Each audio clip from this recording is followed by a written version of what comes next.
Magandang hapon sa inyong lahat. Unahin po muna natin ang ating pagpapasalamat sa Diyos dahil sa magandang araw na ito at sa safe na pagbiyahe ninyong lahat papunta dito sa The Hague, Netherlands. At syempre, dahil bumiyahe kayo papunta dito, ay mag-ingat kayo sa biyahe ninyo pauwi lahat sa inyong mga tirahan mamayang hapon.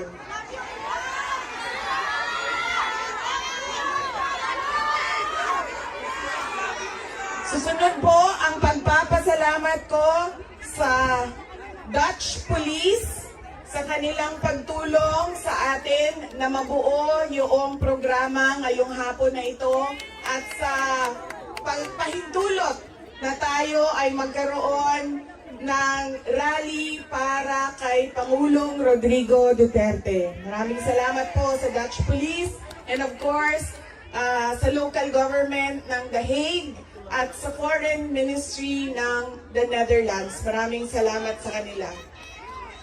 Ang susunod na pagpapasalamat po ay mula sa akin para sa ating mga organizers ngayong hapon na ito sa Executive Committee na nag-meeting araw-araw, iba't ibang time zone para pag-usapan kung paano natin maisagawa ang ating pagsuporta, pagpapakita ng suporta kay Pangulong Rodrigo Duterte na patiwasay at maayos ang ating pagsama-sama ngayong hapon na ito. Duterte! Duterte! Duterte! Duterte! Duterte! Kanina, nung naglalakad ako papunta dito sa park, meron akong mga nakasalubong na mga galing Germany. At tinanong ko sila kung gaano katagal ang biyahe mo, ma'am, papunta dito. Sabi niya, 9 hours daw. At 9 hours din daw siyang babiyahe pauwi. So ganyan ang pinapakita ninyo na pagsuporta kay Pangulong Duterte at pagmamahal sa ating bayan. Maraming salamat sa inyong lahat. Alam ko, lahat kayo may hanap buhay, may kailangan asikasuhin, may mga personal na pinagdadaanan, merong kailangan na paglalaban na gawin sa mga damit ninyo, paglilinis ng bahay, pagbayad ng utang,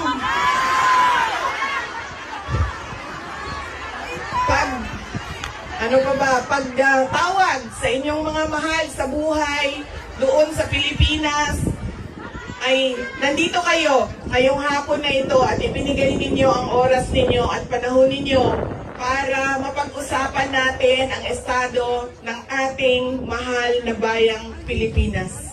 Maraming salamat po sa inyo. Pangit kasi.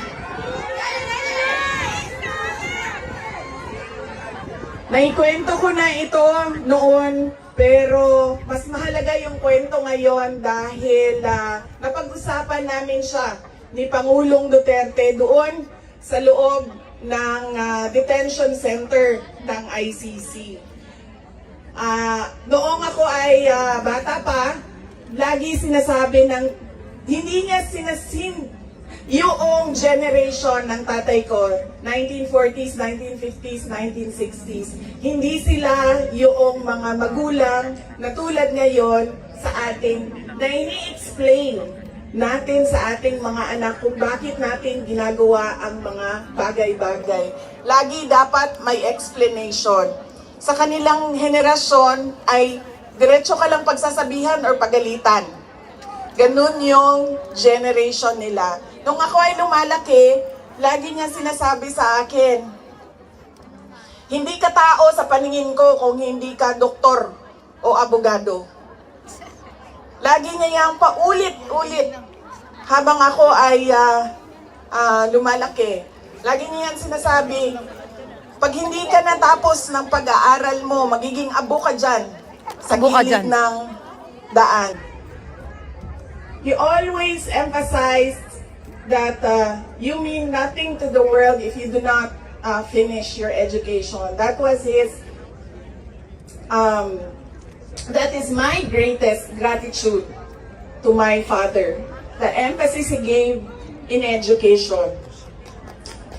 Wala namang problema sa akin yun nung ako ay lumalaki dahil gusto ko din naman talaga maging doktor.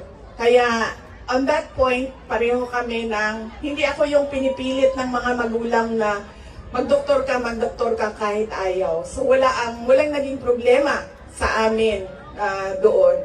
Pero nung hindi man naging successful yung aking pagpasok sa medisina, ay lumipat ako sa pagiging abogado dahil binigyan din naman ako ng option ng aking tatay na pwede ang abogado. Yun lang ang katanggap-tanggap sa kanya. Maging abogado o maging doktor. Noong nakapag-usap kami, noong isang araw, sabi niya sa akin, naging forceful ba ako? Mapilit ba ako sa pagsabi ko sa iyo na maging abogado ka? Sabi ko, oo. Sinasabihan mo ako, pinapagalitan mo ako. Lagi. Kinento ko sa kanya na isang beses, bihira akong umiyak. Pero isang beses, dahil nalaman ko na hindi ako makakatuloy sa 4th year law school dahil meron akong isang bagsak na subject. Wala akong ibang masabihan nung sakit na nararamdaman ko. Kasi pakiramdam ko, yung tatay ko lang din, makakaintindi sa akin dahil dumaan din siya ng law school. So tinawagan ko siya. Hindi ako makapagsalita. Iyak lang ako ng iyak. Humahagulgul ako sa iyak na sinasabi lang niya, hello, nasaan ka? Yun lang ang sinasabi niya, nakidnap ka ba? Tapos iyak lang ako ng iyak. Tapos dalawa lang ang tanong niya na paulit-ulit, nakidnap ka ba o buntis ka ba? At that point na paulit-ulit na niyang tinatanong kung buntis ba ako, sabi ko na sa kanya, pa, hindi naman siguro umiiyak ang babaeng buntis. Siguro happy. Happy siya, no? Na buntis siya. Sabi ko, nahihirapan ako sa isang subject ko and pakiramdam ko, sasabit ako dito. Tapos ang sagot lang niya sa akin ay, sabi niya, yun lang pala eh, bakit mo ko tinatawagan? Mag-aral ka na. Ganon ka tigas yung kanyang paniniwala at pagpipilit na ipursige ko ang aking edukasyon. Wala nang, wag ka na umiyak, mag-aral ka, magmadali lang yan, lumabas ka muna, magkape ka, wala. Sinabi lang niya sa akin, yun lang pala. Ibaba mo na yung telepono at bumalik ka na sa pag-aaral mo. Kaya noong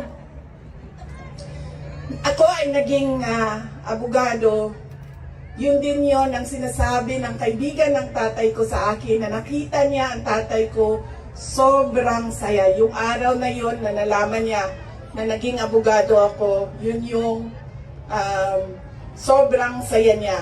At sinabi sa akin ng kaibigan ng tatay ko, sabi niya, hindi mo maiintindihan kaming mga tatay na kaming mga abogado pag nagkaroon kami ng anak na abogado.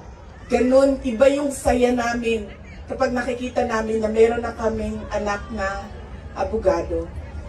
Sabi niya sa akin doon, sabi niya, pinilit ba kita? Sabi ko, hindi lang pilit. Sinigawan mo ako at pinaiyak mo ako ng madaming beses dahil sa edukasyon at sa pag-aaral. At sabi niya, di buti na lang dahil meron akong abogado ngayon na anak na inutos-utusan ko dyan. Kausapin niyang mga huwes dyan. At ngumiti siya. He smiled. And it seemed to me that it was a comfort to him that he had a daughter who is a lawyer. In fact, sabi niya,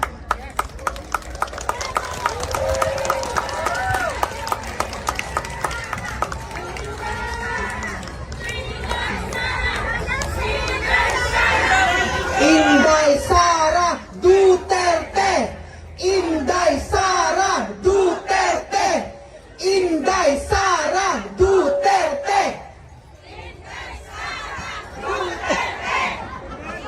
sabi niya, lagi, pag pumapasok ako doon at nagkakaroon kami ng oras na makapag-usap, sinasabi niya, kailan ka ba uwi ng Pilipinas?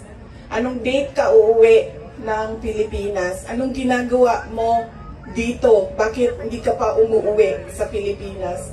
Sinasabi ko sa kanya, inaayos ko lang yung sistema dito at pagkatapos inaantay ko yung mga kapatid ko na pumunta dito. At sinabi niya, ito din, may patama din or diretso din, bullseye din sa edukasyon. Sabi niya, sabihan mo si Paulo na okay lang ako. At huwag siyang pumunta dito hanggang hindi matapos ang eleksyon at maging congressman siya ng 1st District ng Davao City. At sabi niya, sabihin mo kay Baste, hindi siya pwedeng pumunta dito hanggang hindi matapos at ma-elect siyang Vice Mayor ng Davao City. Ito ang pinakamatindi dahil pinagtatawanan namin siya sa group chat namin. Kaming magkakapatid 4, meron kaming group chat.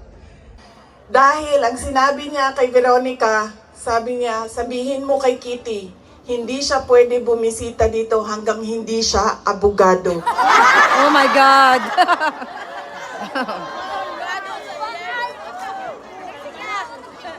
Sabi ni Kitty, grabe ang overacting ni Papa. So, ibig sabihin ba, mga 5 years. She has 5 years until she becomes a lawyer. Na meron pa akong 5 taon na bago ako makabisita. Saka, kahit na nandun siya sa loob, ang kanyang iniisip, unang-una, yung mga kapatid ko na kailangan magtrabaho para sa syudad ng Davao, yung kapatid ko na kailangan mag-aral. Yun pa rin ang iniisip niya. At kapag tinanong mo siya, pa, ano ba ang kailangan mo dito sa loob? Ang sinasabi lang niya, mga, alam mo yun, mga bagay na shaving cream, Coke Zero, Monggo. Piniritong. tumigil na siya sa kakahingi ng Pinoy na ulam dahil parang hindi talaga kaya nung nagluluto sa loob ang Pinoy na ulam. Pero nagpadala ako kahapon ng PDF file ng mga recipes na pwedeng sundin nung nagluluto. Yes! Duterte! Duterte! Duterte! Meron siyang, meron siyang hilig sa Coke Zero at yun lang yung hingi niya. May shopping list doon sa loob. At sabi niya doon sa gwardiya na isulat mo dyan, 2 case ng Coke Zero. Kahapon, bago ako umalis, tinuruan ako ng gwardiya. Sabi niya, pwede ka naman bumili dyan sa vendo, tapos iiwan mo para sa kanya. So sabi ko, Papa, anong gusto mo dito? Sabi niya, Coke Zero lang.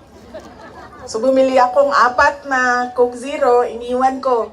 sa kanya. Sabi niya na, sabi ko pa, that's one for each day pa ha. So, today, tomorrow, Saturday, tomorrow, Sunday, Monday, Tuesday, Wednesday. Dahil darating na yung grocery list mo by Wednesday. At sagot niya sa akin, bakit isa lang?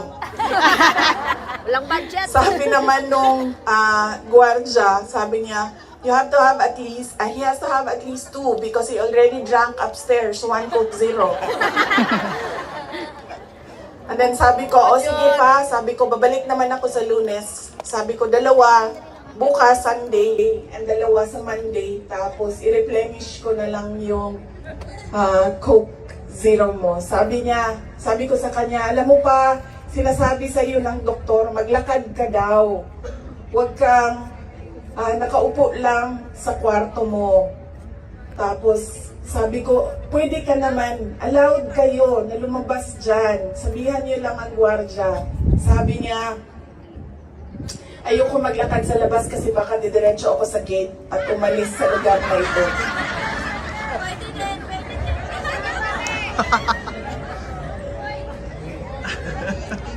Nagkakaroon na rin siya ng mga kaibigan, yung mga tao doon sa loob ay nagiging kaibigan na niya. At hindi ko lang alam, baka paglabas niya marunong na mag-Dutch. Pero karamihan nung kasama niya sa loob ay French speaking. So,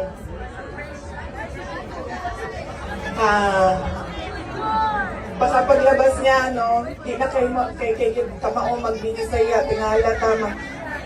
Voulez vous coucher avec moi? Tingala na. Whatever that means. So, on that point, he is okay. Okay naman siya. Pero as a lawyer, kasi alam niya yung batas eh. Alam niya kung anong nangyayari. Kaya medyo persuasive siya.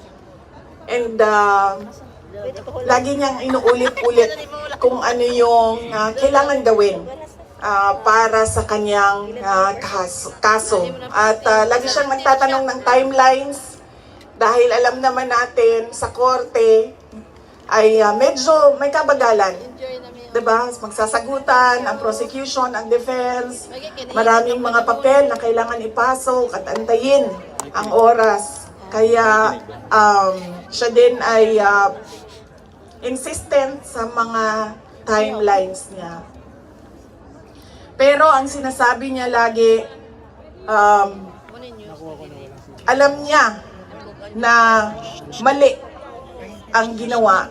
And at to the very minute na tinulak siya paakyat ng eroplano, ilang beses niya sinabi na I want to be tried in a Filipino court before a Filipino judge and a Filipino prosecutor. Because he knew that number one, wala talagang basehan yung kaso. 43 counts of murder. Ang sinasabi nila na thousands. Totoo yan, ma'am. Kaya minsan naisip ko, naging kaso lang ba ito dahil sinusulat sa media na thousands ang namatay? I do not even understand paano naging crimes against humanity ang 43 counts of murder na ngayon ay lumalabas. Hindi naman ata totoo lahat yung mga witnesses at yung mga complainants. But that is a thing for the courts and the lawyers to discuss inside. Ano bang pwede nating gawin? Ang pwede nating gawin ay i-demand na ipauwi or iuwi nila si Pangulong Duterte. Bring him home! Bring him home! Bring him home! Bring him home! Bring him home! Bring him home!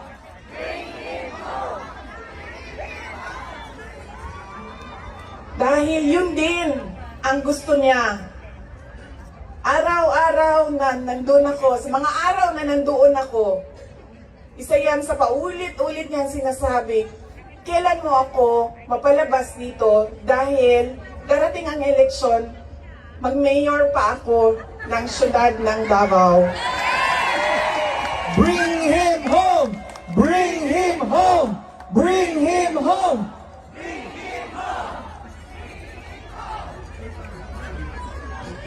At yun ang gusto niya. Gusto niyang umuwi. Sinabi ko din sa kanya yon pa. Sabi ko, yung kagustuhan mo na umuwi, yan din yung katapusan ng buhay mo. Magiging Ninoy Aquino Jr. ka. At sinabi niya sa akin, sabi niya, kung ganyan ang kapalaran ko, then so be it. Basta lang mauwi ako sa Pilipinas. Kaya, meron man akong worry para sa kanyang safety and security, pero lagi niyang inuulit-ulit talaga, ibalik niyo ako sa Pilipinas. Bring him home! Bring him home! Bring him home! Nagtatanong marami, ano bang pwede magawa? Huwag natin tigilan ang panawagan sa gobyerno natin sa Pilipinas at sa lahat ng gobyerno na nakikinig at dito sa ICC na ipaalam sa kanila na mali ang ginawa kay Pangulong Rodrigo Duterte. At paano ba itama yon? Ibalik nyo lang siya sa Pilipinas. Ituloy nyo lang yung kaso, walang problema. Ibalik nyo lang siya. Bring him home! Bring him home! Bring him home! Okay naman sa init? Ako dili. Kaya nga no, sunburn ang katungaan niya, ang katungaan dili. Yeah, okay lang.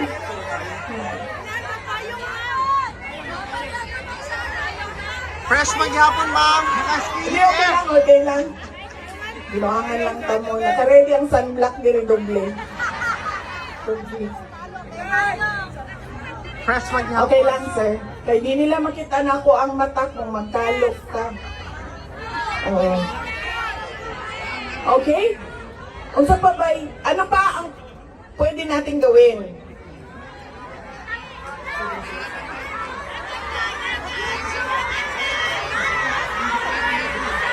Vicky, just tell us what to do! We will follow you! Marcos resign! Marcos resign! Marcos resign! Marcos resign!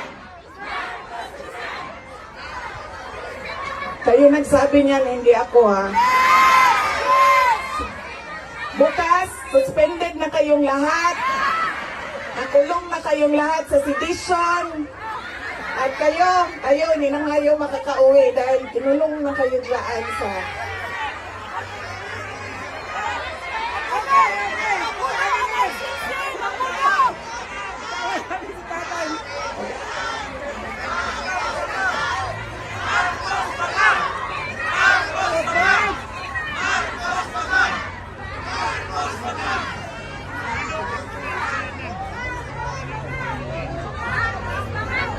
And that relates to transparency and accountability.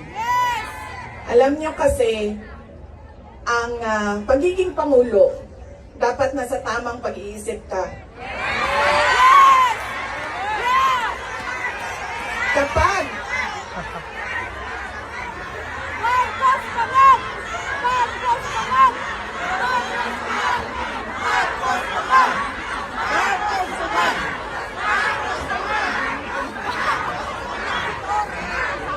dahil nasa mga polisiya mo at desisyon mo ang kinabukasan ng kabataan at ng bansa. Kaya yung pagsasabi na hindi mahalaga ang drug test sa aking kapasidad at abilidad na mamuno is tantamount to betrayal of public trust.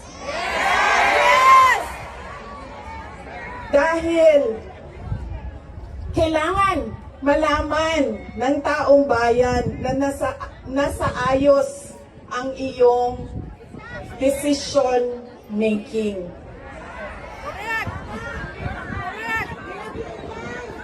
Kaya hindi lang naman natin pwede sabihin, Marcos, resign. Bakit ba kailangan resign?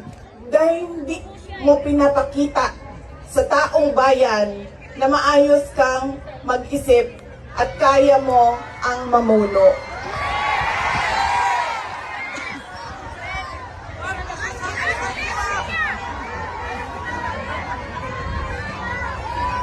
Madaming mga tanong na nasa loob na ng korte. Ang PhilHealth, ang pagkuha ng pondo ng PhilHealth para bang naging pyramiding ang ginawa nila sa budget ba? Kumuha sila ng kulang ang pera dito, kumuha sila sa ibang source para isalpak dito, and hahanapin na naman sa ibang source yung nagiging juggling at parang pyramiding na ang nangyari sa budget. At kung nakikita ninyo at naiintindihan ninyo ang budget, karamihan doon pamigay lang ng mga politiko na tinatawag nating ayuda.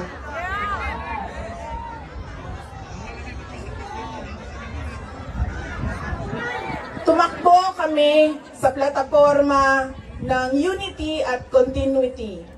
Continuity, kasali na doon ang big ticket projects o mga build projects ni Pangulong Duterte.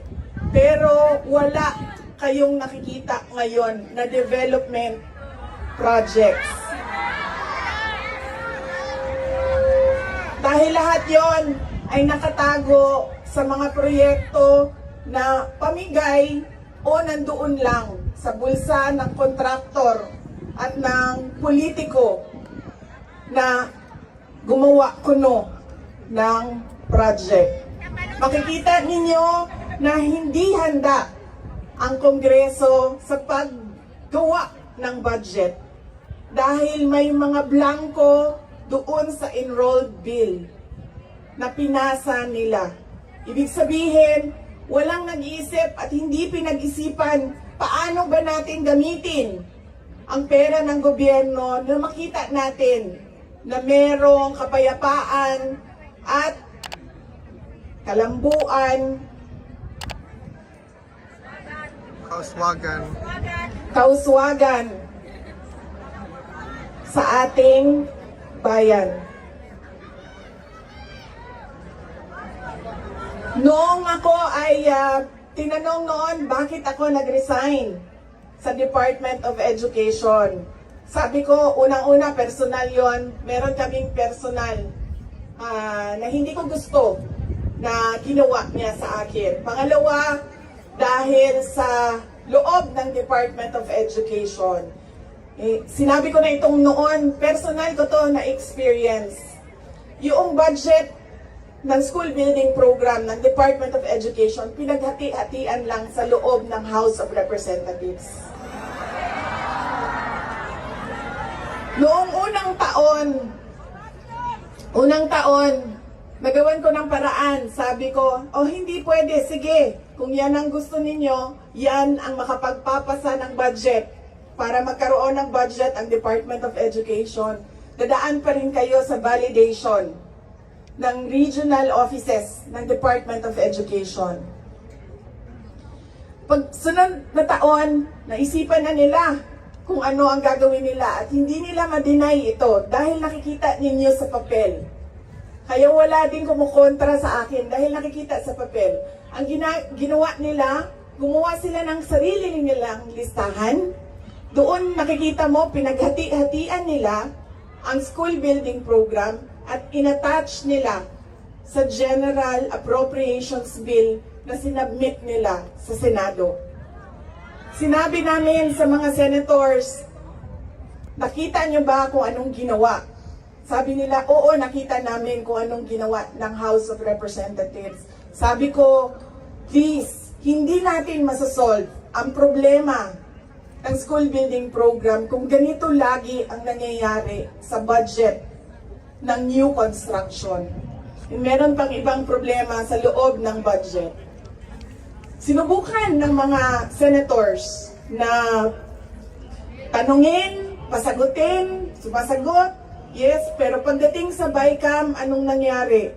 Wala namang wala namang totoong BICAM kung saan pinag-uusapan ang paggamit ng pera. Ang desisyon lang na nandun ay kay Zaldico, nung panahon ko, kay Zaldico at kay Martin Romualdez. At diretsong pinapapirma sa malamang tao na hindi nagbasa o hindi binasa ang buong budget. Kaya walang nakakita o hindi nila nakita dahil hindi naman binasa na may blanco doon at pwedeng lagyan ng kahit anong amount yung mga blanco sa budget. Madaming katanungan, madami ang problema ng bayan. Kaya lagi ko sinasabi, hindi kami ang problema ng bayan. Ang problema ng bayan ay ang governance mismo ng Pilipinas. Yan ang problema ng bayan. At dahil may problema sa gobyerno, ay tuloy-tuloy ang kahirapan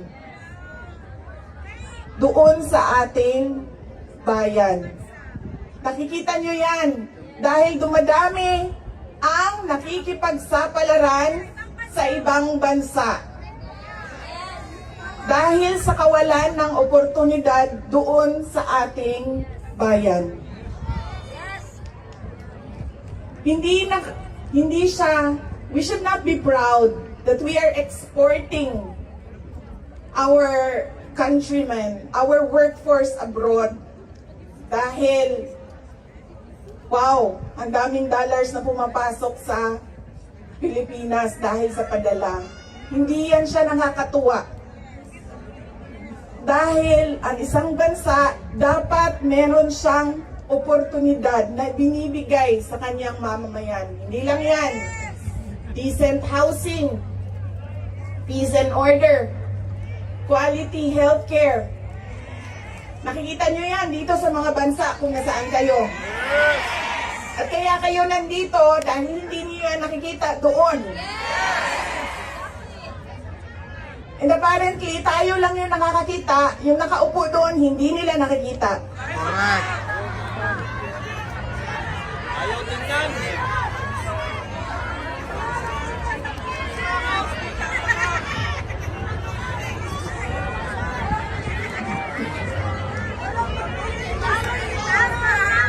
Alam nyo, madami sa mga kaibigan ko, galing ako sa middle class na family sa Davao City. So madami sa mga kaibigan ko doon, meron naman silang mga negosyo, meron naman silang pinagkakakitaan, may mga trabaho. Pero ilan na rin ang nagsabi sa akin, mga professionals ito, ilan na rin ang nagsabi sa akin, wala na rin talaga kami nakikita, parang gusto na namin lumipat na lang sa ibang bansa para sa mga anak namin. Kaya sinasabi ko lagi yung nagsasabi sa akin, tumakbo ka sa 2028. I don't think we will have a country by 2028.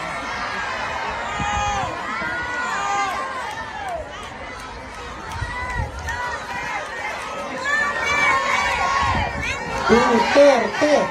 Duterte! Duterte!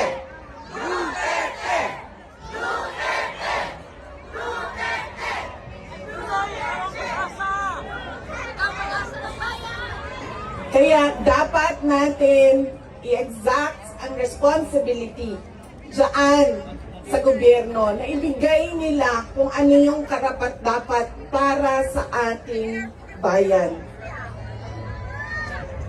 Dahil kung meron man ang okay sa kanila na pumunta sa ibang bayan, meron ding mga tulad namin na ayaw namin kahit anong mangyari, umalis sa Pilipinas. Dahil gusto namin doon magpamilya, doon palakihin ang aming mga anak.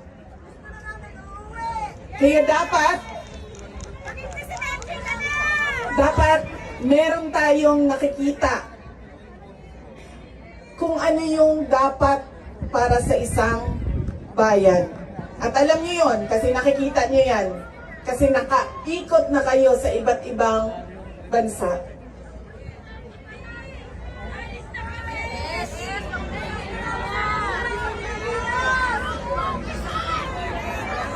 Ano ang gagawin? Patuloy na ipanawagan sa lahat ng nakikinig na iuwi ninyo si Pangulong Duterte sa Pilipinas.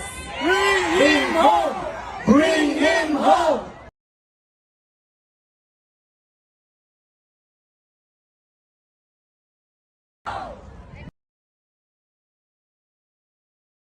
Hingiin sa gobyerno, sa administrasyon na ibigay ninyo ang serbisyo at kaunlaran na karapat-dapat para sa mga Pilipino at para sa Pilipinas.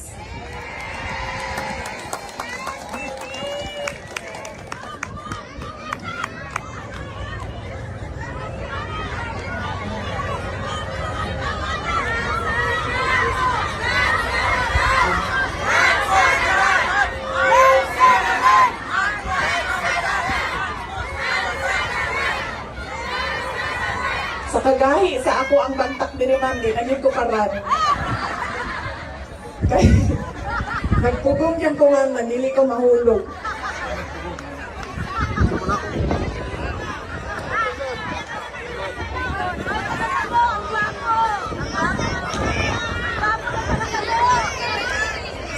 Yung akin pong mga pagpapasalamat.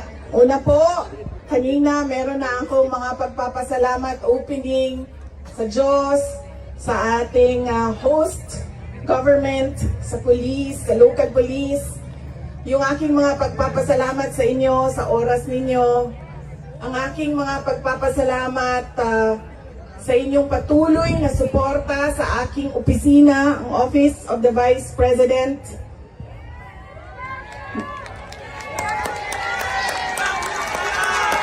Inday Sara Duterte!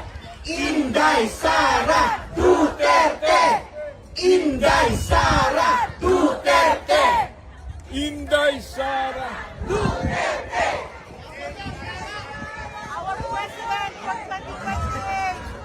Malakas ang loob ko dahil nandyan kayong lahat.